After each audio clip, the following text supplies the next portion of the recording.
জিবরাইল আমার বন্ধুর কাছে খবর পৌঁছে দেয়। কি খবর? আমার বন্ধু উহুদের জমিনে রক্ত দিয়ে লাল লাল করেছে জমিন, তাইবের জমিনে আমার বন্ধুর রক্ত মুবারকে লাল লাল হয়েছে জমিন।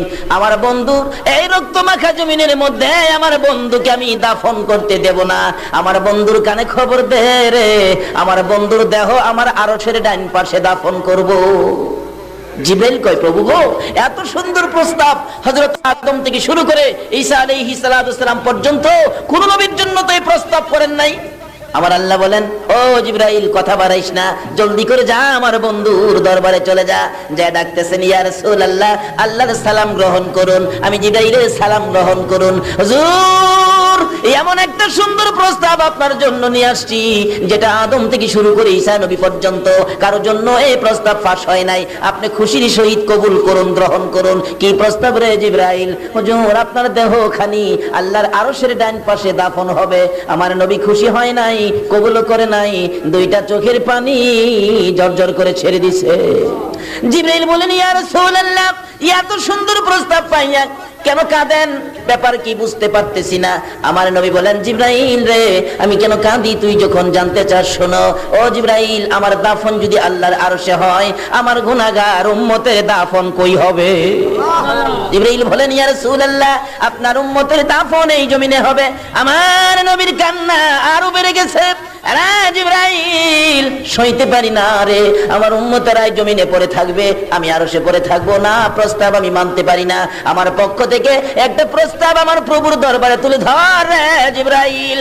প্রস্তাব হলো, আমার গুনাহগার উম্মতেরা যে জমিনে শুয়ে থাকবে, আমি নবী আরশে যাব না, আমি আমার উম্মতের পাশে সেই জমিনে শুয়ে থাকবো।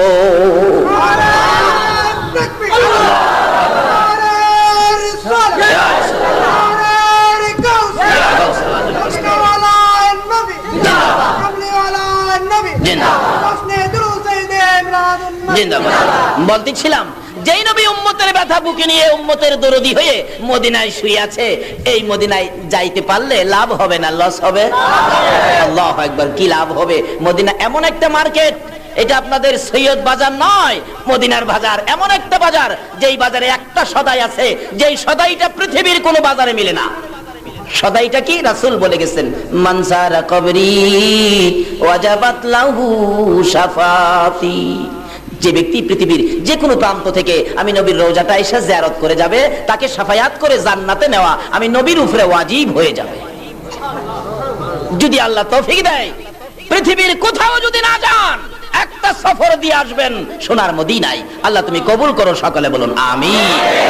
আসুন, আজকে সেই নবীর উম্মত বিধায় আমাদের বাজেট আল্লাহ এই মাহফিলে বসে আল্লাহর শুকর আদায় করার কারণে কয়টা পুরস্কার জানি দিয়েছিল? সব তিনটা, যা দেয় সব তিনটা। এই যে একটা রমজান, রমজান একটা, কি বলেন, রমজান মাস কয়টা? একটা। পুরস্কার তিনটা। আউয়ালুহু রাহমাতুন ও আওসাতুহু মাগফিরাতুন ও আখিরুহু ইতকুম মিনান নিরান। যে কোনো জিনিস দেখবেন খালি তিনটা, খালি তিনটা। যেমন তিনটা মাস, একটা মাস ছিল রজব, আরেকটা মাস ছিল শাবান, আরেকটা মাস আসলো রমজান। এন তিনটা, অন্য কোনো মাসের কথা কয় নাই। এই 3 মাস বন্টন করে আল্লাহ। আল্লাহ কয়, বন্ধু গো, রজব মাসটা আমি নিলাম। আমার নবী জিগায়, প্রভু গো, রজব যে আপনি নিলেন, আমারে কি দিবেন? আপনারে শাবান দিলাম। আপনি রজব নিলেন, আমারে শাবান দিলেন, আমার উম্মতেরে কি দিবেন? নারায়ে তাকবীর, নারায়ে রিসালাত। আমার নবী খালি কয়, উম্মতেরে কি দিবেন? এই নবীর পক্ষে থাকা দরকার আছে কিনা বলুন তো? এই নবীকে ভালোবাসা দেওয়া দরকার আছে কিনা বলুন তো? আমার আল্লাহ বলেন, বন্ধু, রজব নিলাম আমি, শাবান দিলাম তোমারে। আবদার করেছো তোমার উম্মতেরে কি দিব? বন্ধু গো, যাও তোমার উম্মতেরে রমজান দিয়া দিলাম। বলুন, ছোট দিল না বড় দিল? কোরআনের পক্ষে, আমার নবীর পক্ষে সময় দেওয়াটাই লাভ হবে না লস হবে? আল্লাহু আকবার। আসুন না, কোরআন কত দামি জিনিস, কোরআনের পক্ষে সময় দিলে কি লাভ হবে বাস্তবে আসুন। বাশার নামে একজন অন্যায়কারী খারাপ লোক ছিলেন, যার জীবনে ভালো কাজ কোনোটাই করে নাই, খারাপ পাইলে ছাড়ে নাই, যার নাম বাশার। নামটা কি? বাশার। একদিন বন্ধুদেরকে নিয়ে আড্ডায় যাবে, মদ খাবে, জুয়া খেলবে, অন্যায় কাজে লিপ্ত হবে। রাস্তায় যাইতে যাইয়া হঠাৎ দেখে একটু কোরআনের একটা শব্দ রাস্তার মধ্যে পড়ে আছে। বাশার বলেন, বন্ধুরা এটা দিয়ে আরবি লেখা দেখা যায়, এটা জানি কি লেখা, তোমরা একটু যাও, আমি আমার মারে দেখায় নিয়ে আসি। কাগজটা হাতে লইয়া বাড়িতে গিয়ে মার সামনে দাঁড়ায় বললেন, মা মা দেখো তো এই কাগজটায় কি লেখা।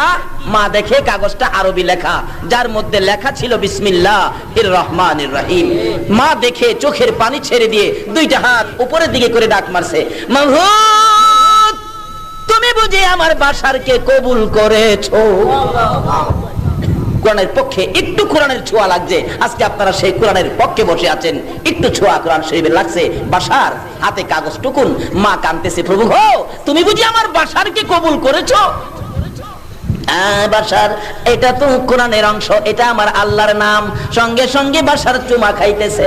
মাগো আল্লাহর নাম সম্মানী নাম, ইজ্জতের নাম, উপরের নাম নিচে পড়ে আছে, মানুষের পায়ে লাগে। মা আমি উঠায়া নিয়ে আসলাম, চুমা খাইলাম। কি দিয়ে আল্লাহর নামের ইজ্জত করব, কি দিয়ে কোরআনের ইজ্জত করব? পানি দিয়ে ধৌত করে, গোলাপের পানি দিয়ে ধৌত করে, আতর দিয়ে ধৌত করে, প্যাকেট করে উপরে রাইখা দিয়ে ডাকতেছে, মাবুদ আমি পাপী, আমার মতো পাপী পৃথিবীর জমিনে নাই। তোমার নামের ইজ্জত করলাম, উপরে রাইখা দিলাম, এর চেয়ে বেশি আর করার ক্ষমতা আমার নাই।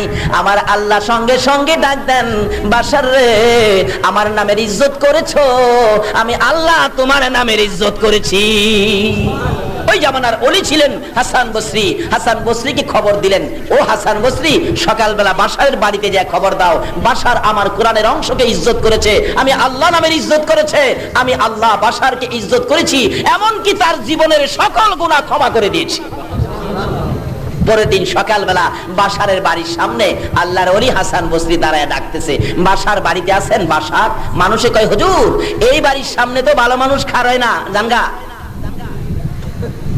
কোন আমার দরকার আছে। বাশার একটু পরে বাহির হয়েছে, বাহির হয়ে দেখে হুজুর খারে রয়েছে। পোলাপান দেখবেন, অপরাধী পোলাপান ময় মুরব্বী দেখলে মাথা নিচে দিয়া মাথা চুলকায়, খালি মাথা চুলকায়। হুজুর আমার বাড়ির সামনে আপনি খারিলেন, আমার বাড়ির সামনে তো ভালো মানুষ খার হয় না হুজুর, আমি তো সুবিধার মানুষ না, কি করলেন খারিলেন যে? ওই দিকে আয় বেটা, কালকে এমন কি ভালো কাজ করছস যেই কাজে আল্লাহ তোকে বন্ধু হিসাবে ডাকছে, দুস্থ বানাইছে? কোন কি? আমি তো কোনো ভালো কাজ করি না, কালকে একটু কাজ কোরআনের অংশ বিসমিল্লাহকে ইজ্জত করেছিলাম। বাশার এই খবর দিলে হাসান বসরি বলেন, এটুকুন ইজ্জতের কারণে আল্লাহ তোমাকে ইজ্জত করে, জীবনের গুনাহ মাফ করে, আল্লাহ দুস্থ হিসাবে তোমারে কবুল করে নিয়েছে। একটু কোরআনের অংশের ইজ্জত। আজকে কোরআনের আলোচনা শুনতে বসছেন, আল্লাহ কি আপনাদেরকে বন্ধু হিসাবে বানাইতে পারবে না? আসুন, বানাইবে কিনা এটা প্রমাণ পাবেন শেষ মুহূর্তে যায়। আসুন আগে বাড়ি যাই, বলতেছিলাম রমজানের ইজ্জত আছে, কোরআনের ইজ্জত আছে। আরে বিসমিল্লাহটার পাওয়ার কত! বিসমিল্লাহ, এক লোক বিরাট অপরাধী, লোকটা অপরাধ করতে করতে আল্লাহর গজব তাকে ধরছে, ভিতরের কল কবজা যা আছে সব নষ্ট।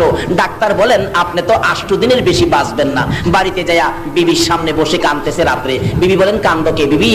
ডাক্তার বলছে আমি নাকি 8 দিনের বেশি আমি বাঁচবো না। আমি বলে মরে যাব, যে অপরাধ করেছি কত আযাব জানি হয়। ও বিবি শোনো, তোমার পেটে বাচ্চা, আমি মরে গেলে তো আযাব হবে, আমার আযাব লাঘবের জন্য ওসিয়ত করে যাই, তোমার পেটে বাচ্চা যদি ছেলে হয় তাহলে কায়দা দিয়া মাদ্রাসায় পাঠাইও, আর যদি মেয়ে হয় এটা আলেমের কাছে বিয়ে দিও, এর উসিলাতে নি মাপ পায়। আল্লাহর কুদরত, মারা যাওয়ার পরে দাফন হলো, আযাব চলছে, তার কয়েকদিন পরে ছেলে হয়েছে, 4 বছর বয়সে ছেলেটাকে কায়দা কিনা মাদ্রাসায় পাঠাইছে। উস্তাদ বলতেছেন বাবা আসো তোমাকে সবক দেই। সবক দিতে গিয়ে আগে বললেন আউযু বিল্লাহি মিনাশ শাইতানির রাজিম, বিসমিল্লাহির রহমানির রহিম। যেই বাচ্চাটা বলছে বিসমিল্লাহির রহমানির রহিম, আমার আল্লাহ বলতেছেন ও ফেরেশতারা এই বাচ্চাটার বাবার কবরের আযাবটা বন্ধ কর। ফেরেশতারা বলেন প্রভু গো আপনি না কইছেন ফাড়াইয়া লাইতাম, কারণ ফাড়াইবে পরে, ওহন বন্ধ কর। তার একটা নিষ্পাপ বাচ্চা কয় আমি বলে রহমান আর রহিম। আরে ফেরেশতারা, নিষ্পাপ বাচ্চাটা আমাকে রহমান আর রহিম বলে ডাকবে, আমি তার বাবার কবরে আযাব দেব, আমি কেমন রহমান আর কেমন রহিম হইলাম রে? না না, আমি সইতে পারি না। এই বাচ্চাটা আমাকে রহমান আর রহিম বলে ডাক দেওয়ার সঙ্গে সঙ্গে আমার রহমতের দরিয়ায় জুস মেরেছে, আমার রহমতের সাগরে ঢেউ উঠে গেছে, সইতে পারি না। এই রহমান আর রহিম নামের উচ্চারণের সাথে সাথে আমি আল্লাহ তার বাবার জীবনের অপরাধ ক্ষমা করে দিলাম। তাহলে বলুন এই বিসমিল্লাহর মধ্যে, কোরআনের মধ্যে বরকত আছে কিনা? একটু সম্পর্ক করুন। আসুন আলোচনায় যাই। আমি কোরআন শরীফ থেকে যা তেলাওয়াত করেছি, আমরা এমন এক পার্সন, এমন এক নবীর উম্মত, আমরা 3 পুরস্কার পাওই না পার্সন, 3টা করে পুরস্কার। যে আল্লাহর একটাই যথেষ্ট, আমরা পাবো 3টা। বলুন কয়টা পাবো? 3টা পাইতে গেলে এখানে সিস্টেমে আসতে হবে। সিস্টেমটা কি? রমজানের 3 ভাগ। প্রথম ভাগ রহমত, 10 দিন। কয় দিন রহমত? আরো জোরে কোন? এই 10 দিনের রহমতের জন্য সারা দিন না খায়া রোজা রাখুন লাগে। কিন্তু সারা দিন না খায়া রোজা রাইখাও রহমত পাবেন না যদি রাহমাতাল লিল আলামিনের সাথে সম্পর্ক না থাকে। এই 10 দিনের রহমতের জন্য সারা দিন না খায়া রোজা রাখেন। আর যেই নবী কুল কায়নাতের জন্য রহমত, এই নবীর সাথে সম্পর্কের জন্য কি করছেন?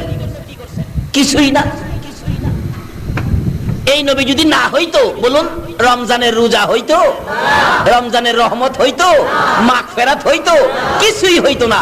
সবকিছু হয়েছে যার উসিলায়। সম্পর্ক আগে করতে হবে এই নবীর সাথে, তাহলে সব পাবেন, সহজে পাবেন। সিস্টেম করেছেন আমার আল্লাহ, সহজে পাবেন। বাস্তবে আসুন, যদি নবী না হইতো তাহলে নামাজ কি হইতো? মক্কা মদিনা হইতো? কিছুই হতো না। আরশ কুরসি লৌহ কলম হতো না। এটা বোঝানোর জন্য আল্লাহ সিস্টেম করেছে। যেমন মনে করেন আমরা 5 ওয়াক্ত নামাজ পড়ি। 5 ওয়াক্ত নামাজের প্রথম ওয়াক্ত নামাজটা কোনটা? ফজর। ফজরের নামাজ কয় রাকাত? 4 রাকাত। আচ্ছা, ফজরের নামাজ 4 রাকাত। 4 রাকাত যদি আমি একসাথে পড়ে ফেলি হবে? কিভাবে পড়তে হবে? 2 রাকাত সুন্নত। সুন্নত আগে না ফরজ আগে? আল্লাহ বলেন আমার নবী না হইলে নামাজও হইতো না, এই জন্য আগেই দিলাম নবীর সুন্নত। জোরে জোরে কোন সুবহান। অর্থাৎ সুন্নতের নিয়ত করে খারইলেই তোমরা টের পাবে এই নবীর বরকতেই সব পাইছি। আল্লাহ সিস্টেম করে বুঝাইতে চায় কেমন নবী, কোন নবীর উম্মতের 3টা করে পুরস্কার দেয়। আল্লাহ কয় আগে এই নবীরে চিনো। শুধু এখানে ওয়াজ করলে সারা রাতের ব্যাপার। সংক্ষেপ করলাম, জিনিসটা বুঝছেন তো? আগে সুন্নত দিলেন, আগে ফরজ দিলেন না। নামাজের শুরুতেই সুন্নত। 2 রাকাত সুন্নত হলো ইবাদতের দরজা, অর্থাৎ নবীর শরণ হলো ইবাদতের দরজা। নবীর শরণ ব্যতীত, সুন্নত ব্যতীত 5 ওয়াক্ত নামাজের একটাও আমার আল্লাহ কবুল করবে না। কারণ নবী না হইলে নামাজ হইতো না, এটাই আমার আল্লাহ বুঝাইতেছেন। তাই আসুন সম্পর্ক কিভাবে করবেন, কোরআন হাদিস কিভাবে আমাদেরকে লাইন দিলেন, রাস্তা দেখাইলেন, সে লাইনগুলি কিভাবে আমরা বুঝবো, সেই জন্য আলোচনায় ঢুকি।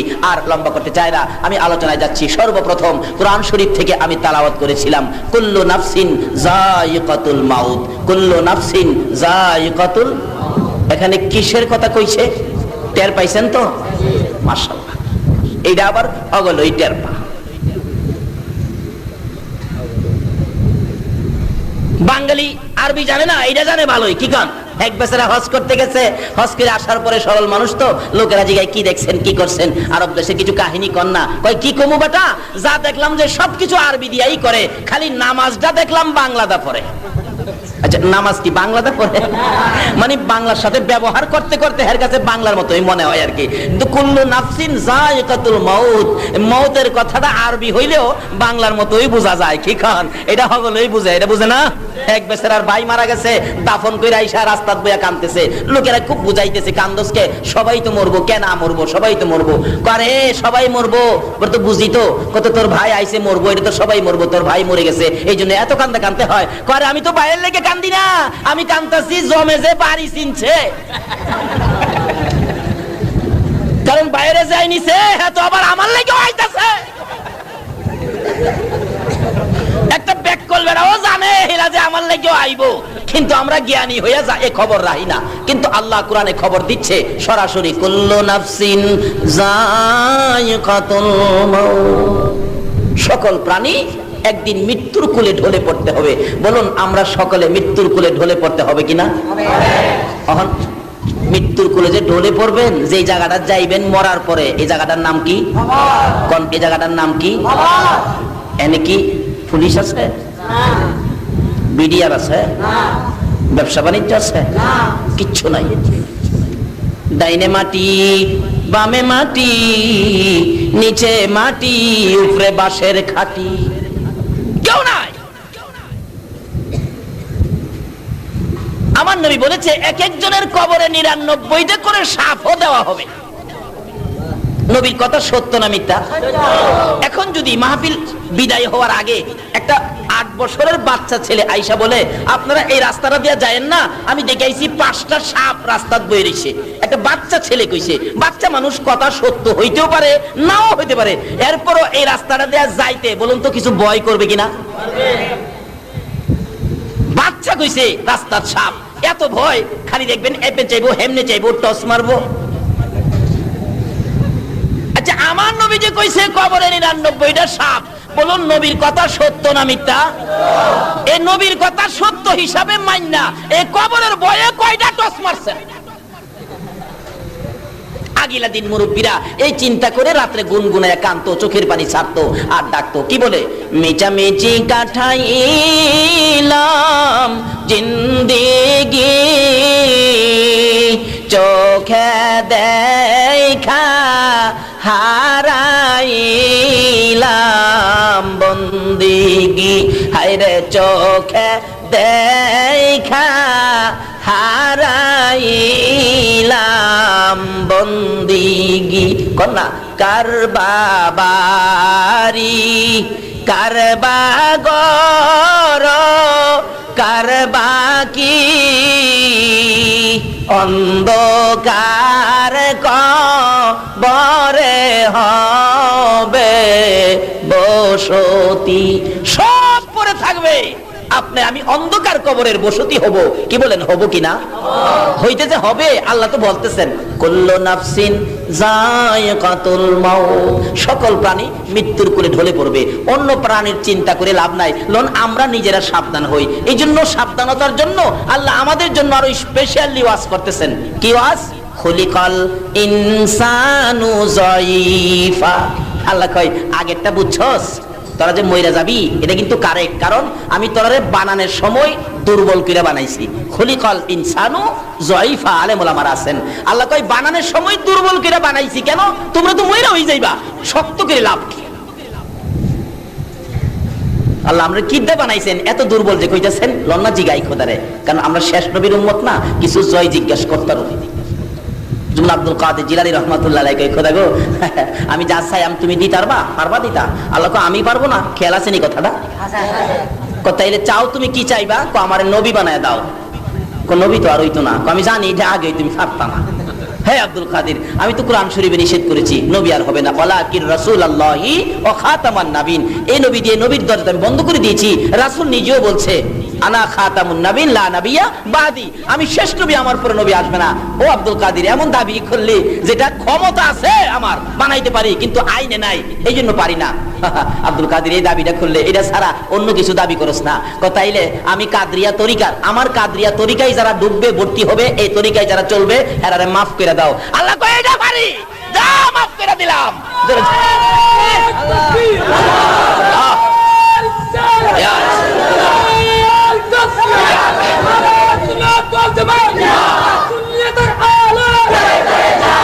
মাশাআল্লাহ,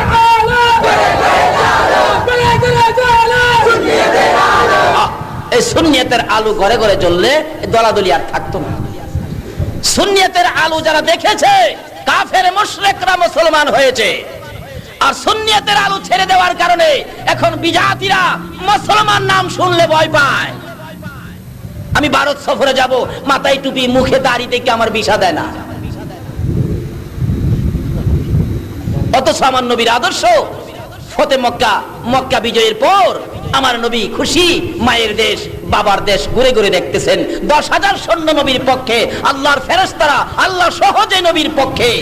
এক মহিলা আমার নবীরে গালাগালি করে, আব্দুল্লাহর পোলা মোহাম্মদ, মোহাম্মদের ভয়ে আজকে দেশ ছাড়তে হইতেছে। আল্লাহ আল্লাহ মোহাম্মদের মুখটা দেখায়ও না, নাউজুবিল্লাহ কর। অথচ আমার নবী সামনে। বুড়িমা আব্দুল্লাহর পোলারে দেখছো? কয় না, এর যেন না দেখি। সবাই গেছে গাহের বয়ে, আমিও যাইতাছি, গাঠুরি একটা বড় নিতে পারি না রে বাবা, কষ্ট হইতাছে। আল্লাহ কোন সময় জানি এর আক্রমণ থেকে বাঁচি। নবীজি কয় এত বড় গাঠুরি নিতে কষ্ট হয় বুড়ি, দাও না আমার মাথায় তুইলা দাও। কয় বাবা তুমি নিবা আমার গাঠটি? দাও। নবীর মাথায় গাঠটি দিয়া হন নবীরে গালাগালি করে। যাইতে যাইতে যাইতে যাইতে যাইতেছে পিছে পিছে নবীজি। ফেরেশতারা কয় খোদা গো তোমার বন্ধুর মাথায় বুড়ির গাঁঠুরি, আল্লাহকে কথা কইস না, এটা সুন্নিয়াতের আলো। অস্ত্র ছাড়া যুদ্ধ করে দুনিয়া করলো জয়, তাই তো আজি মানবে দানবে মোহাম্মদ নাম লয়। নবীর যুদ্ধ ছিল আদর্শের যুদ্ধ, চরিত্রের যুদ্ধ, গুণাবলীর যুদ্ধ। এই সুন্দর আখলাক চরিত্র দিয়ে সমস্ত বিশ্ব নবী জয় করেছে, অস্ত্র দিয়ে নয়।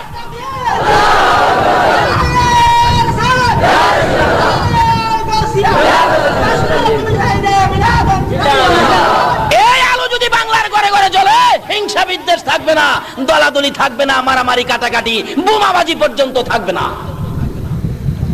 আল্লাহ আমাদেরকে সুন্নিয়াতের বুঝ দেখ, সকলে বলুন আমিন। নবীজি দুশমনের গাঠুরি মাথায় লইছে, যাইতেছে আর গালাগালি করতেছে। পাহাড়ের 2-3 পাহাড় পার হইয়া যারা নিরিবিলি জায়গায় আশ্রয় নিয়েছে তাদের সামনে গিয়া বুড়ি ডাকতেছে, ও নিদয়া নিষ্ঠুর আমার পাড়া প্রতিবেশীরা, আমার কেউ নাই বিধায় আমারে মুহাম্মদের আক্রমণের মধ্যে ফালাইয়া চলে আসলি। এই যুবকটারে যদি না পাইতাম আমি তো আইতামই পারতাম না। পাহাড়ের লোকেরা একবার বুড়ির দিকে চাই, আবার আমার নবীর দিকে চাই। আল্লাহু আকবার। বুড়ি কার মাথায় গাঁঠুরি লাগাইছস, কার মাথায় গাঁঠুরি তুইলা দিছস? বুড়ি কয় যুবকটা বড় ভালো, এই যুবকটা যদি কষ্ট করে গাঁঠুরি মাথায় না নিত আমি তো ওই আক্রমণ থেকে বাঁচতে পারতাম না। পাহাড়ের লোকেরা বলেন বুড়ি গো, যার ভয়ে পাহাড়ে আসলাম তার মাথায় দিয়ে গাঁঠুরি উঠাইয়া দিছো। বুড়ি একবার আমার নবীর সুন্দর চেহারার দিকে চায়, আবার পাহাড়ের লোকদের দিকে চায়। লোকেরা না, এই লোকটা কোনোদিন মানুষের ক্ষতি করতে পারে না, এই লোকটা এত ভালো লোক আমার জীবনে আর কোনোদিন দেখি নাই। বাবা গো তোমার নাম কি? মুহাম্মদ সাল্লাল্লাহু আলাইহি সাল্লাম। আমার নবী মুস্কি হাসি দিলেন, হ্যাঁ আমি এই তো। বাবা গো আমি তো চিনতে পারি নাই, বুঝতে পারি নাই, ভুল করেছি, তোমার মাথায় গাঁটুরি দিয়েছি। বাবা তোমার কাছে ক্ষমা চাই, আমারে কালিমা পড়াইয়া মুসলমান বানাইয়া দাও। আরে অস্ত্র ছাড়া যুদ্ধ করে দুনিয়া করলো জয়, তাই তো আজি মানবে দানবে মোহাম্মদ নাম লয়। অস্ত্র ছাড়া যুদ্ধ করে দুনিয়া করলো জয়, তাই তো আজি মানবে দানবে মোহাম্মদ নাম লয়। আল্লাহু আকবার। এই নবীর সুন্নিয়াতের আলো যদি বাংলার ঘরে ঘরে জ্বালিয়ে দেওয়া যায়, তাহলে মারামারি কাটাকাটি হিংসা বিদ্বেষ বোমাবাজি পর্যন্ত বন্ধ হয়ে যাবে ইনশাআল্লাহ। আসুন আগে বাড়ি। বলতেছিলাম গাউসে পাক বলতেছেন খোদা গো তাইলে দিবেন না পারবেন না, আল্লাহ অন্য কিছু চাও, তাইলে আমার কাদরিয়া তরিকায় যারা থাকবে তাদেরকে মাফ করে দেন। আল্লাহ এইটা পারি, যাও কথা দিলাম, এই কাদরিয়া তরিকায় যারা ডুববে আমি সবাইকে মাফ করে দিলাম। জোরে কোন সুবহানাল্লাহ। আসুন এই রাস্তাগুলি পরিষ্কার করি। তাই আল্লাহ বলেছেন খুলিকাল ইনসানু যায়ফা, আমি নরম করে বানাইছি। তো লন জিগাই না কি দা নরম করে বানাইছে? খোদা গো আমরা নরম করে কি দিয়া বানাইছেন আপনি? কোরআন শরীফ আল্লাহ পাক জবাব দিবে, ইন্না খলাকনাল ইনসানা মিন নুতফা। একবারে নাপাক দুর্গন্ধযুক্ত জিনিস দিয়া বান্দা তরে বানাইছি, এর চেয়ে দুর্বল আর কিছু হইতে পারে না। বাহাদুরি করিস না, অহংকার করিস না, তাকাব্বুরি করিস না, গরুরি করিস না। আর মানুষ মরে যাইবি নিশ্চিত, কি বলেন ঠিক না? একদিন সাদা কাফনের ভিতরে ঢুকতে হবে, কারণ আমরার আগে যারা আসছিল তারা কবরে চলে গেছে, আমরা যারা আসি আমরাও যাওয়ার বিশা লাইগা গেছে। যাওয়ার বিশা কি? খালি ফ্লাইট ডেট বাকি। ফ্লাইট ডেট কবে জানি কার ফ্লাইট মসজিদের কোণার থেকে উঠানে আইসা লাইমা যায়, লাইমা বলবে বিদায় দাও। সন্তানেরা চোখে পানি লইয়া, পাড়া প্রতিবেশীরা মনে দুঃখ লইয়া, সাদা পোশাক পরাইয়া, আতর সুরমা লাগাইয়া গো মাথার মুড়ি পায়ের মুড়ি বাইদা ওই বিমানের মধ্যে উঠাইয়া দিবে, একটানে তোমাকে আমাকে কবরের পাশে নামাইয়া দিবে, আর জীবনে এই দেশে আসা যাবে না। বিধান কোরআন শরীফ আল্লাহ বলতেছেন সকল প্রাণী একদিন মৃত্যুর কোলে ঢলে পড়বে, আমরা মরতে হবে। আমাদের এলাকায় এক বেচারা কয় হুজুর মরলে বলে মাটির নিচে দিলে বলে মাটিয়ে বলে চিপা দিব, এদিকের হার বলে এদিকে নিব, এদিকের হার এদিকে দিব, এভাবে বলে হার একটার ভিতরে একটা ঢুকাই দিব। আমি হ রাসূল কইছে, কয় আমি তো নিয়ত করছি মাটির নিচে আমারে দিয়াইলে আপনারা যখন যাইবেন গা দুইটা হাত করার জন্য, কবিরাজে ফু দেয় গোটা ভালোই তো আরো বাড়ে। ঠিক কোন কোন আগুন আছে ফু দিলে নিবে, আবার কোন কোন আগুন আছে ফু দিলে, যেমন মহিলারা যখন রান্না করে চুলার আগুন যদি নিবা যায় তখন দেখবেন বাঁশের চোঙ্গা দিয়া ফু দেয়, ফু দিলে নিবন্ত আগুন কি হয়? আবার কুপি বাতি ল্যাম্প বাতি নিবাইবার হইলে ফু দিলে নিবা যায়, কুপির আগুন ফু দিলে নিবে, সোলার নিবন্ত আগুন ফু দিলে বাড়ে। ফু কিন্তু একটাই, কাজ করে দুইটা। কবিরাজে ফু দেয় রোগ বালা করতো, রোগ খালি বাড়ে। অবশেষে কবিরাজ কয় এমন বাগায়া গোড়া তো আর দেখি নাই। বাগায়া গোড়া 2-4 কবিরাজ বাগছে, কেউ চিকিৎসা করতে পারে না। অবশেষে সমস্ত শরীরের গোশতগুলো গোড়ায় পয়চ্ছা বিছানার সাথে লাগা যায়, কলা পাতার উপরে শোয়ায় রাখছে। অবশেষে 2টা হাত এইভাবে বুকের উপরে আনছে, কইছিন হাত ছড়াইবো কবরে, জমাইবার ক্ষমতা নাই। দুনিয়াতে হাত 2টা বুকের উপরে আনছে, বুক থেকে নামাইবার ক্ষমতা নাই। আশপরশি মানুষ দুর্গন্ধে বাড়ি ছাড়ছে, শুধু একটা মানুষ তার কাছে থাকে, গোড়াগুলি গালে। একটু পরে পরে জিগায়, বাবা কি খাইবা, তোমার কেন এমন হইল? সব আশপরশিরা বাড়ি ছাড়ছে, একটা মানুষ বাড়ি ছাড়ে নাই। বলুন তো এই মানুষটা কে হবে? আরো জোরে বলুন কে হবে? রমজানের বরকত, কোরআনের বরকত, হাদিসের বরকত, নবীর বরকত সব বরবাদ হয়ে যাবে এই মাস সাথে যদি বেঈমানি করো। তিরমিজি শরীফের হাদিস, রমজান আসতেছে বরকত। রমজান আগ মুহূর্তে নবীজি জুমার নামাজের খুতবা দিবে, মিম্বরে উঠবে, প্রথম সিঁড়িতে পাও দিলেন, দাঁড়ায় গেলেন, চট করে বলে ফেললেন আমিন। দ্বিতীয় সিঁড়িতে পাও দিলেন, বলে ফেললেন আমিন। তৃতীয় সিঁড়িতে পাও দিলেন, বলে ফেললেন আমিন। সাহাবীরা বলেন ইয়া রাসূলুল্লাহ, এই কথা তো কোনোদিন কর নাই, আজকে কথা কওয়ার কারণ কি? কয় শোনো, জিবরাইল আসছিল, জিবরাইল আমার কাছে খবর দিয়ে গেছে। কি খবর? আমার 3 কিসিমের উম্মতের জন্য আল্লাহর পক্ষ থেকে লানত জিবরাইল নিয়ে আসছে, আর আমি নবীরে বলছে আমিন লাগাইতে। হুজুর কার জন্য আমিন লাগাইছেন? আমার নবী কয় শোনো, আমিন লাগাইছি আন্তাজি উম্মতের জন্য নয়, যারা আমিনের উপযুক্ত। প্রথম নম্বরে জিবরাইল বলছে ইয়া রাসূলুল্লাহ, এই মাহে রমজান, যে রমজানে একটা নেকি করলে 70টা নেকি দেয়, এক খতম কোরআন শরীফ পড়লে 70 খতমের নেকি দেয়। এইভাবে বাজেট আল্লাহ করেছেন। এই রমজানে যার গুনাহ খাতা মাফ করাইতে পারছে না, তার উপরে আল্লাহর লানত, নবীজি আমিন লাগাইছে। দ্বিতীয়, হুজুর মা বাবা যার দুনিয়াতে আছে, অথবা 2 জনের একজন আছে, মা বাবার খেদমত করে যারা আল্লাহর জান্নাত খরিদ করতে পারে নাই, তাদের উপরে আল্লাহর লানত। রাসূল বলেন মা বাবার খেদমত করবে না এমন উম্মত আমার দরকার নাই, আমিন লাগাই দিছে। 3 নম্বরে হলো নবী গো, আপনি নবীকে সৃষ্টি না করলে কিছুই সৃষ্টি করতো না। আপনি নবীর নাম শোনা মাত্র যারা দুরূদ শরীফ পড়বে না, তাদের উপরে আল্লাহর লানত। এই 3 লানত থেকে বাঁচবেন কিভাবে? আসুন আগে বাড়তেছি। আল্লাহ বলতেছেন সকল প্রাণী মরে যাবে, আমরাও মরবো, কিন্তু এই 3 লানত লইয়া যাতে আমরা না মরি, এর থেকে বাঁচবেন কিভাবে এটাই বলছি। এখন আল্লাহ পাক বলতেছেন আমরা মরে যাব, তো লন আমরা প্রশ্ন করি, খোদা গো আমরা যখন মইরাই যাবো, তো কিছুদিনের লেগে আমরা দুনিয়াত কি লেগে দিলেন? কেন আমরা দুনিয়াত পাঠাইলেন? কেন বানাইলেন? কারণটা কি? দরকারটা কি ছিল? লন জিগাই, খোদা কোন দরকারে আমরা দুনিয়াত বানাইলেন? আমরা তো মইরাই যাবো গা। আল্লাহ জবাব দিবেন ওমা খলাকতুল জিন্না ওয়াল ইনসা ইল্লা লিয়াবুদুন। সুবহানাল্লাহ। আমার আল্লাহ বলেন, এ মানুষ, তোমাদেরকে কোন কারণে বানাইছি? মানুষ এবং জিন জাতিকে বানানোর একটাই হলো কারণ, সে কারণটা হলো তোমরা আমার ইবাদত করবে। বলুন কার ইবাদত? আরো জোরে কোন? আরে করেন তো না, স্বীকার করেন না, বলুন কার ইবাদত? আমার আল্লাহ বলেন একটা কারণে তোমাদেরকে বানাইছি, আমার ইবাদত করবে, আর সকল মাখলুকাত করবে তোমাদের খেদমত। তোমরা খালি করবে আমার ইবাদত। সকল মাখলুকাত আমাদের খেদমত করে কিনা বলুন তো? আর জোরে কোন করে কিনা? এটা মুরুগ যা দেখেন, মুরুগ আমাদের খেদমত করে। মুরুগ বাচ্চা দেয়, বাচ্চাগুলি খাওয়ানোর উপযুক্ত হয়, মার সামনে জব করে করে খায়, খায় কিনা?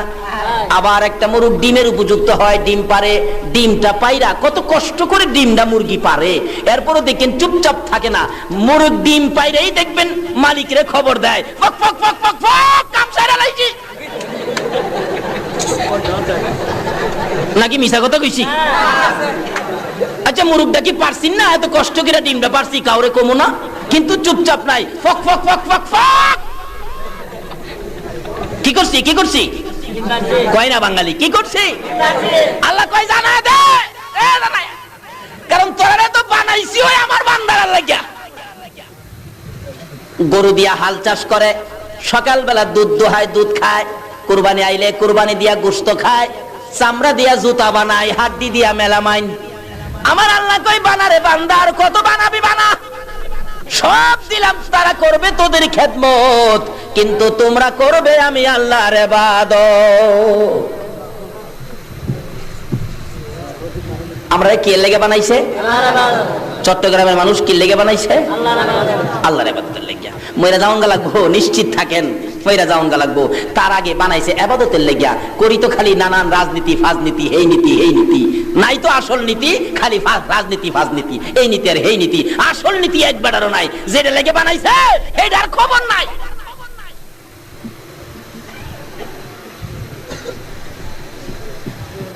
খোদা গো, ইবাদতের লেগে বানাইছো, আচ্ছা ঠিক আছে, আজকে বুঝলাম আমরা যে ইবাদতের লেগে বানাইছো। আচ্ছা আমরা ইবাদত করলে তুমি আমরারে কি দিবা? লন্না জিগাই, আল্লাহ ইবাদত করলে আমরারে কি দিবা? আল্লাহ কইতাছে ফাদখুলি ফি ইবাদি ওয়াদখুলি জান্নাতি। জোরে জোরে কোন সুবহানাল্লাহ।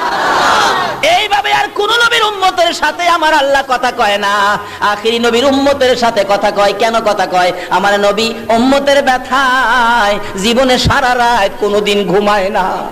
আমার নবী উম্মতের ব্যথায় জীবনে কোনোদিন পেট ভরে খানা খায় না। আমার নবী উম্মতের ব্যথায় জীবনে কোনোদিন ভালো পোশাক আমার নবী গায়ে দেয় না।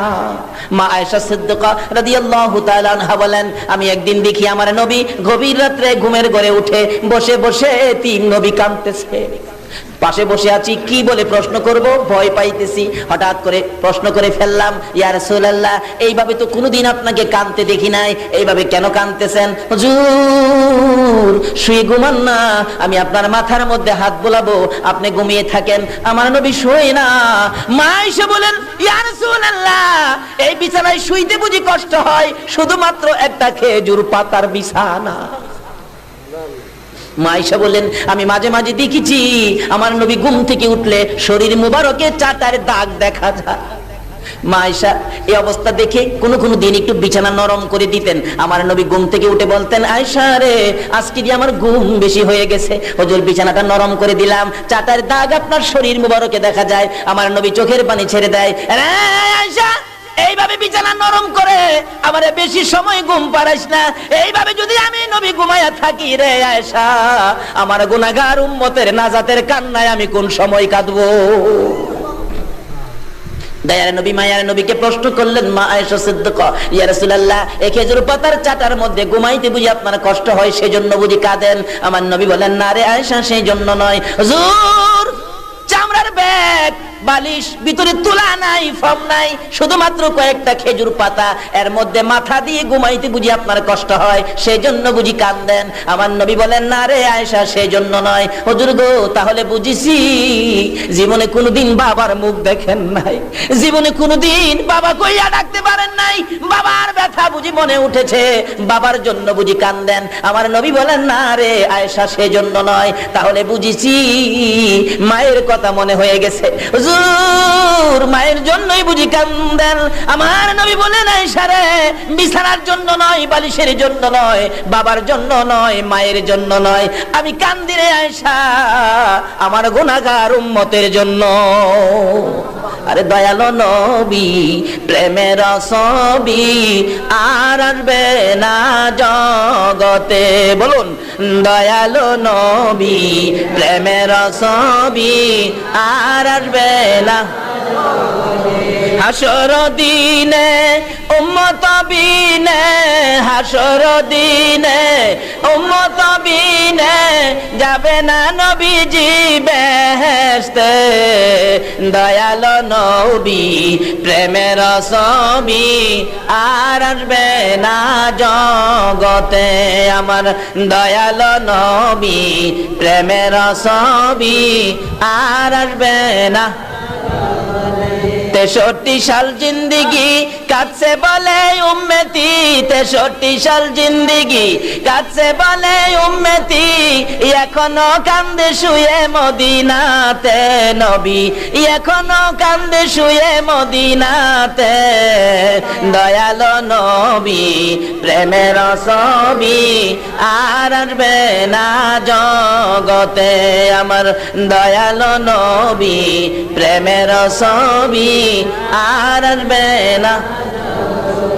আমার নবী এইভাবে উম্মতের ব্যথায় কাঁদতেন। আল্লাহ রাব্বুল আলামিন বলেন, বান্দারে ইবাদতের জন্য বানাইছি, লন্না জিগায় খোদা গো ইবাদত করলে আমরারে কি দিবা?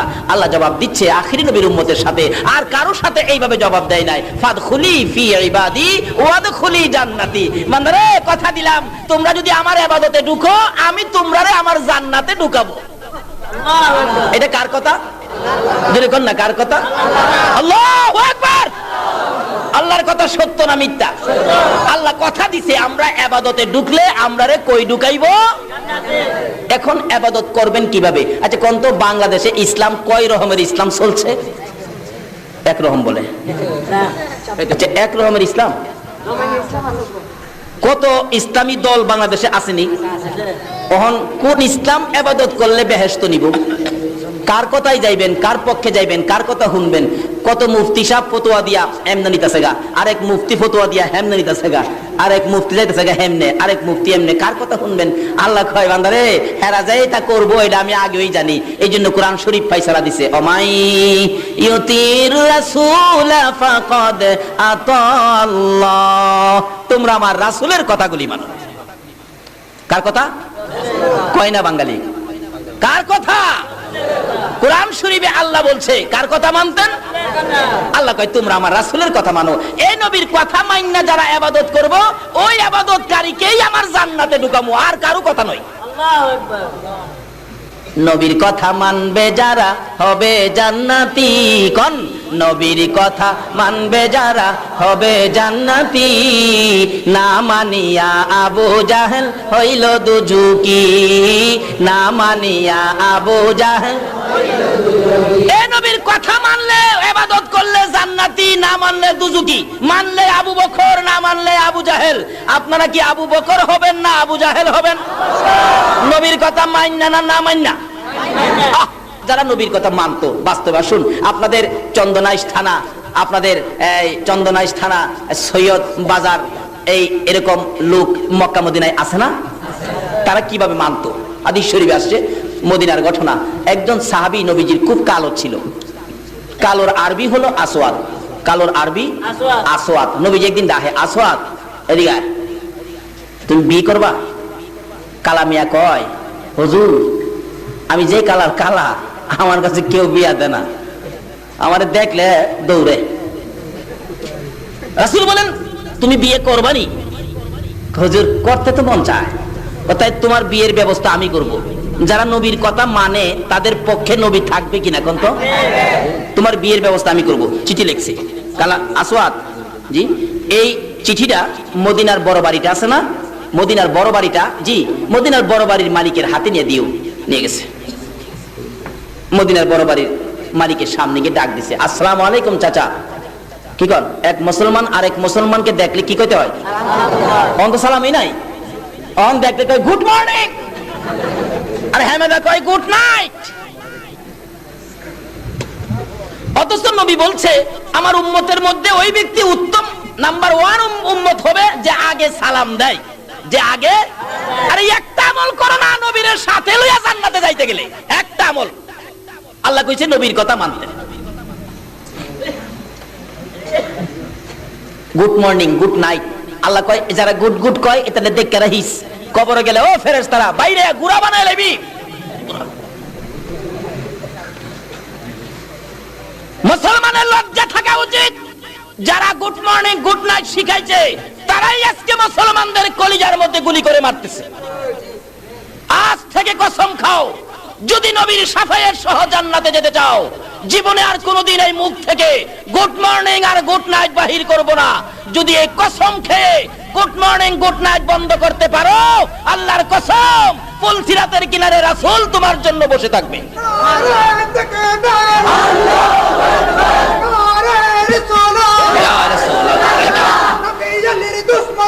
হুশিয়ার সাবধান, হুশিয়ার সাবধান, নবী ওয়ালি দুশমনেরা হাবিবাত কতদিন বার ধ্বংস হোক নিফাত জাত ওয়াইবাত।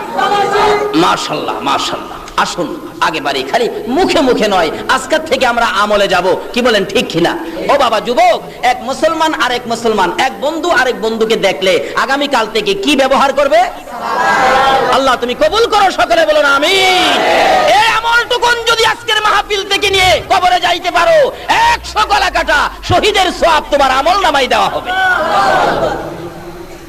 আপনাদের মুহসিন আউলিয়া নামাজ পড়তো নি? আমানত শাহ নামাজ পড়তো নি? বদর শাহ নামাজ পড়তো নি? শাহজালাল নামাজ পড়তো নি? শাহজালাল নামাজ পড়তো? গাউসে পাক নামাজ পড়তো? খাজা মঈনুদ্দিন চিশতি নামাজ পড়তো? আর নামাজ ছাড়া রেডিমেড ওলি বাইরিয়া গেছে দুঃখা দেওয়ার জন্য। কাজী এই জন্য আল্লাহ বলছে কারো কথা নয়, তোমরা আমার নবীর কথা মানো। বলুন কার কথা? যদি মানেন কি লাভ দেখেন না? ও কালা, কালা রে, মানো না আমার নবীর কথা, তাইলে তোমার ভাগ্য হবে বালা। কালা হইয়া দেখেন ভাগ্য কি হয়। ও কালা, আসোয়া এদিকে আয়, বিয়ে করবি?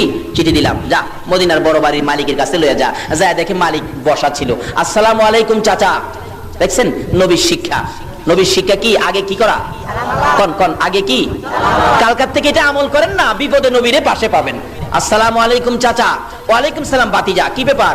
নবীজি একটা চিঠি পাঠাইছে। আরে কোন কি? নবী চিঠি পাঠাইছে? বসা ছিল। নবীরে যারা ভালোবাসে নবীর চিঠিরেও ভালোবাসবে কিনা বলুন তো?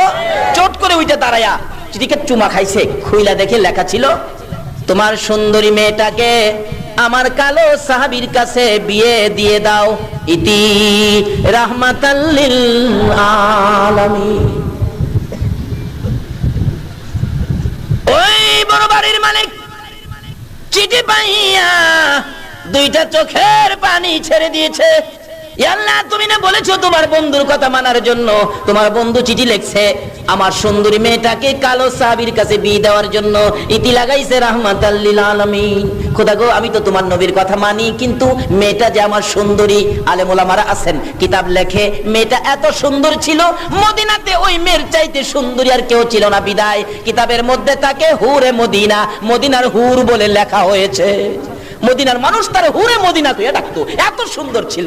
কিন্তু জেলারে পাঠাইছে জামাই বাবু তো কালা।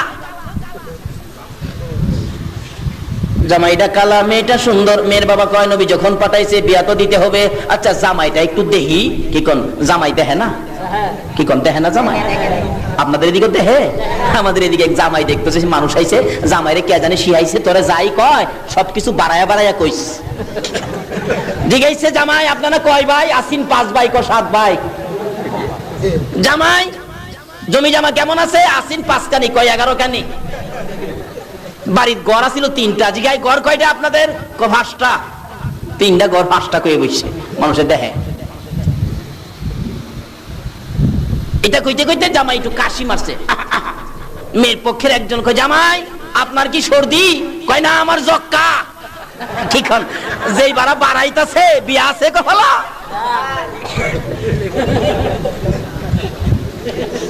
জামাই তো দেখতে হয়। লাইনে আসেন, এখনো লাইন খোলা আছে। এই দেশ ছাড়তে হবে, এই পোশাক খুলতে হবে, সাদা পোশাক পরতে হবে, কবর দেশে শুইতে হবে, মাটির সাথে মিশতে হবে। আমাদের আগে যারা আসছিল কবরে যায় দেখেন কবরের মাটি ভাঙ্গা গর্ত হয়ে গেছে, কিচ্ছু নাই। আমরাও একদিন এইভাবে কবরের মাটি ভেঙ্গে মাটির সাথে মিশে যাব। তার আগে আসুন নবীর কথা মানি। বলুন কার কথা? ডাকতেছে নবী, চিঠি নিয়ে গেছে। জামাই দেখবো তো, সুন্দরী মেয়ের বাবা জামাইটা দেখ গেলই কেমন কালা। জামাইয়ের পায়ে চায়া দেহে জাহাজ মার্কা আলকাতরা। হাই হাই এত কালো, আমার মেয়েটা রাজি হয় কিনা? আমার 15 মিনিট আগে ইঙ্গিত দিবেন, রাজি হয় কিনা। ডাকতেছে কালামিয়া, আসওয়াত জি আপনি এখন যান, আমি পরে মেয়ের সাথে পরামর্শ করে আপনাকে জানাবো। আচ্ছা বলুন তো এই কথায় কি বোঝা যায়? বিয়াটা হইব?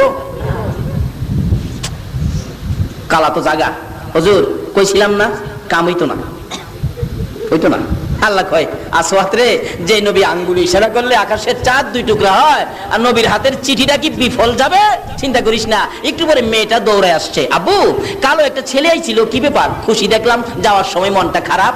বাবা বুঝাইতেছে, মা নবীজি চিঠি পাঠাইছে। কিসের চিঠি? তোমার বিয়ের প্রস্তাব, কালো ছেলের জন্য। একটা চিৎকার মারছে মহিলাটা, বাবা বাবা গো বলেন কি নবী চিঠি লিখছে? তাহলে আমার মন কয় মদিনাতে বুঝি আমার চেয়ে দামি মহিলা আর নাই। বাবা কালো আর সুন্দর বুঝি না। আমার নবী যখন আমার জন্য চিঠি পাঠাই, বাবা গো আমি নবীর কথা মানবো, নবীকে খুশি করব, নবীর কথা মানতে যাইয়া কালো হইয়া আমার কাছে আসছে বিয়ের প্রস্তাব নবীর পক্ষ থেকে নিয়ে। বাবা গো আমি সুন্দরী হইয়া কালোর কাছে বিয়ে বসতে নবীর কথা মাইনা রাজি হইয়া গেলাম। মেয়ে বাবা তো আগেই রাজি, নবীর কথা মানে তারা। ডাক দিছে, এ আসওয়াত আসওয়াত এদিকে আয়। এই কালা, ফিরা চায় দেহে ডাহের সাইজ বালা। এবার জামাই না বাপ আসছে না, জামাই কি কোন মই মুরব্বী দেখতে জামাই দেখছে না, শুরু দিয়ে সালাম দে, আসলে এরকম হ্যাঁ হ্যাঁ আসেন। আমার মেয়ে তো রাজি হইছে। কালা কয় আলহামদুলিল্লাহ। কয় বাবা রাজি যে হইছে, বিয়া পড়াইতে তো মহারানার টাকা লাগবো, মহারানার টাকা আছে? কালা কয় একটা পয়সাও নাই। মেয়েটা কয় আব্বা নবী যখন পাঠাইছে, কেমন মেয়ে দেখেন, নবী যখন পাঠাইছে আব্বা কিছু টাকা, আপনি ধনী মানুষ, কিছু টাকা তারে সাহায্য দেন মহারানা দেওয়ার জন্য। এই কে আছো? নবীকে খুশি করার জন্য। এমন মেয়ে কার করে হয়েছে নবীকে খুশি করার জন্য বাবারে পরামর্শ দেয় কিছু টাকা সাহায্য করে। আজকে এই নবীকে খুশি করতে আপনারা কি চান না? শুনলাম আমার আগের বক্তা ঘোষণা দিয়েছে এখানে একটা খানকা শরীফ, মাদ্রাসা শরীফ হচ্ছে। এই মাদ্রাসাকে দান করাটাই হবে আমার নবীকে দান করা। বাবা কিছু টাকা দেন। দিলেন মেয়ের পরামর্শে কিছু টাকা, গনে দেখে অনেক টাকা মহারানা হবে।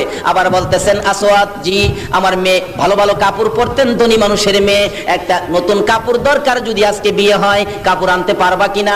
আসওয়াত কয় এমটি পকেট, নট মানি। মেয়েটা কয় আব্বা নবীর আশেক, নবীর পাগল, একটা কাপড়ের টাকাও আব্বা আপনি দিয়ে দেন। কেমন মেয়ে দেখেন, দিছে কাপড়ের টাকা লইয়া, মহারানার টাকা লইয়া যাই গো মদিনার মার্কেটে কাপড় কিনবে।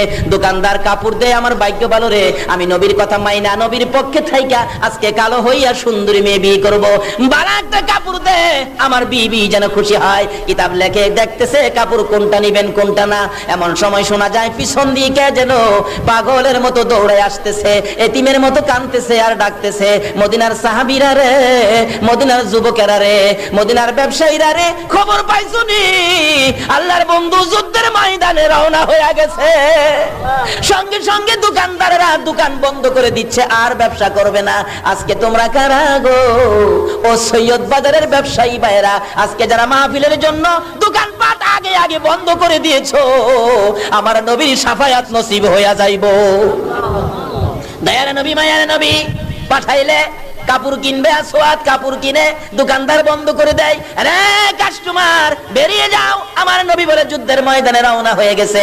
যুবকেরা দৌড়ে বাড়িতে যায়, যুদ্ধের পোশাক পরে তরবারি হাতে লইয়া উঠানে দাঁড়াইয়া মা মা কইয়া কান্দে। মা হাজির হয়ে গেলে মার পায়ে সালাম করে, মা গো বিদায় দাও, আমার নবী বলে যুদ্ধের ময়দানে রওনা হয়ে গেছে।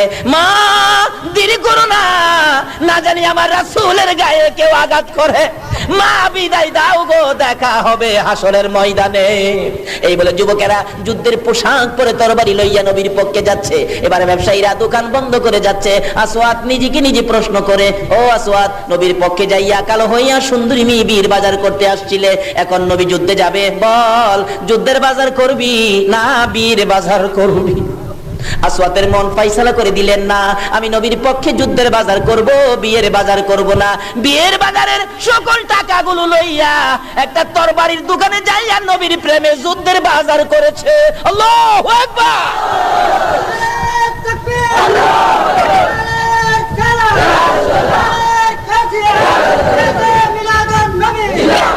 বলতেছিলাম মানো না আমার সেই নবীর কথা, মানার জন্য বলছে আমার আল্লাহ যদি জান্নাতে যেতে চাও, এবার প্রথম ভাবেই দেখো জান্নাত কিভাবে আসে। আসওয়াত একটা তরবারি কিনে যুদ্ধের বাজার করে বিয়ের বাজারে টাকা দিয়ে সুন্দরী মেয়ে বসে আছে, আসওয়াতের বিবি হবে।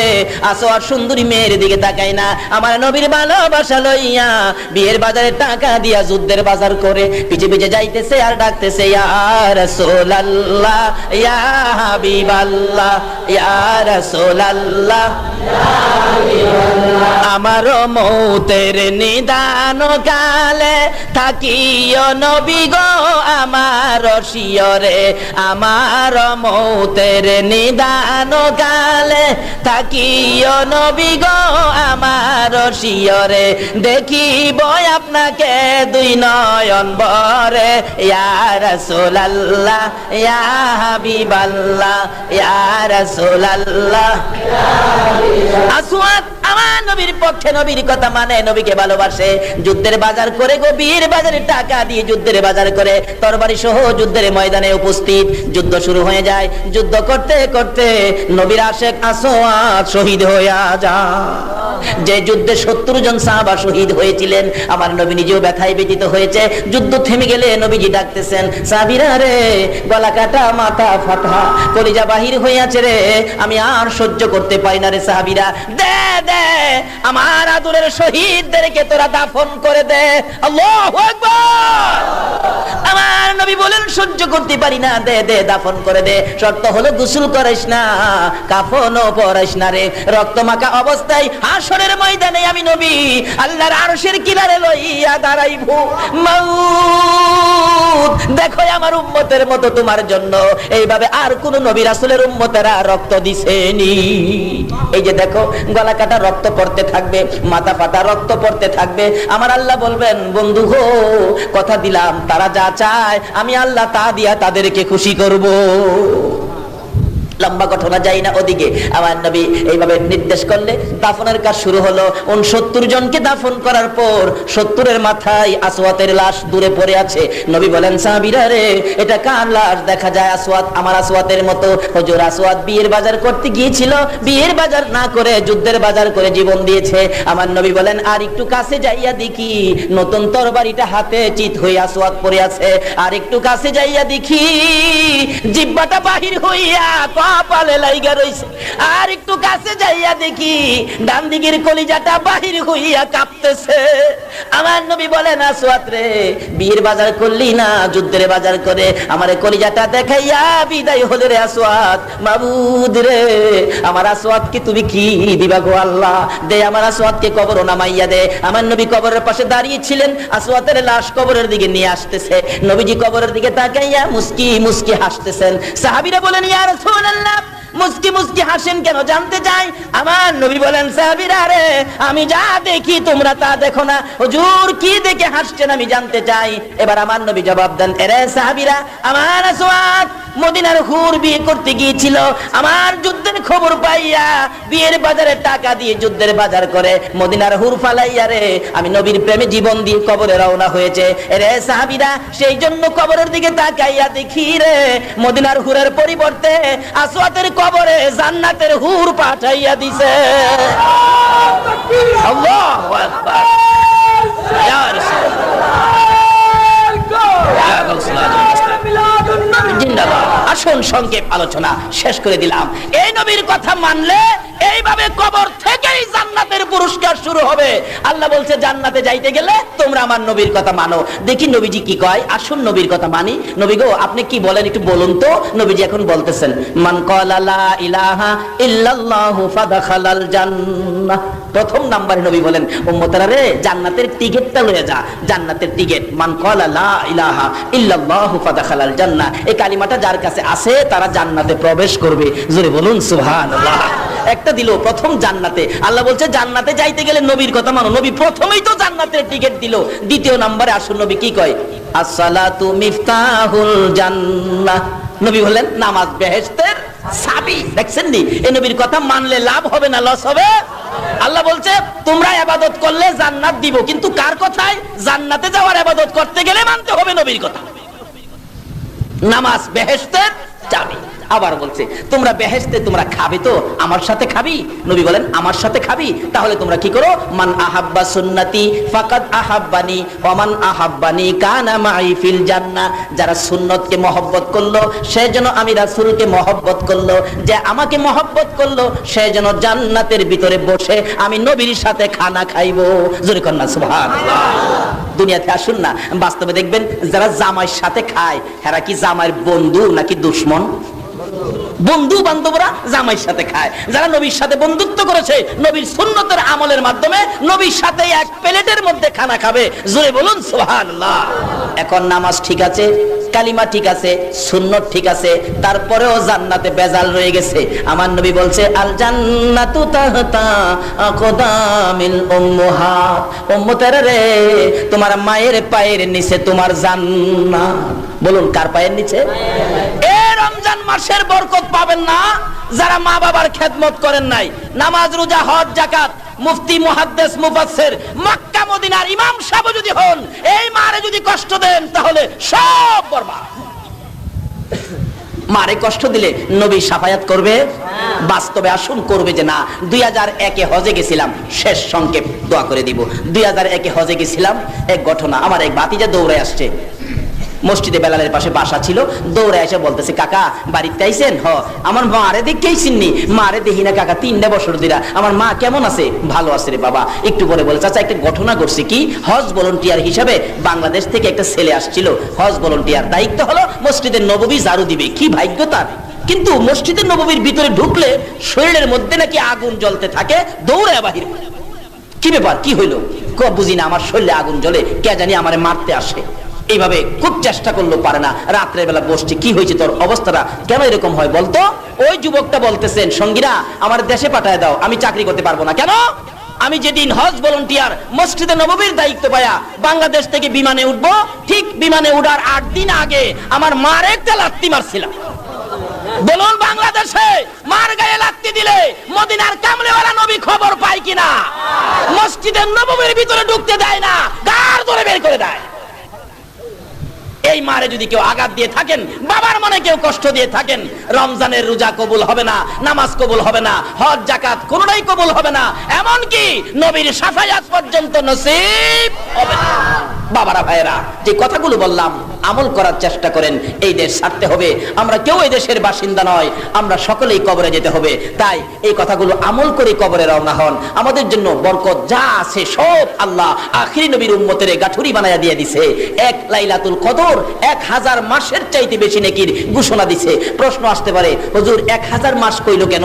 আল্লাহ জবাব দিবেন, 1000 মাস কোয়ার অর্থ হলো এই, যেদিন কদর নাজিল হয়, এই সূরা নাজিল হয়, ওই দিন আরবের লোকেরা 1000 পর্যন্ত গণনা জানতো। 1000 কইছে, বেশি লাগাইয়া থুইছে।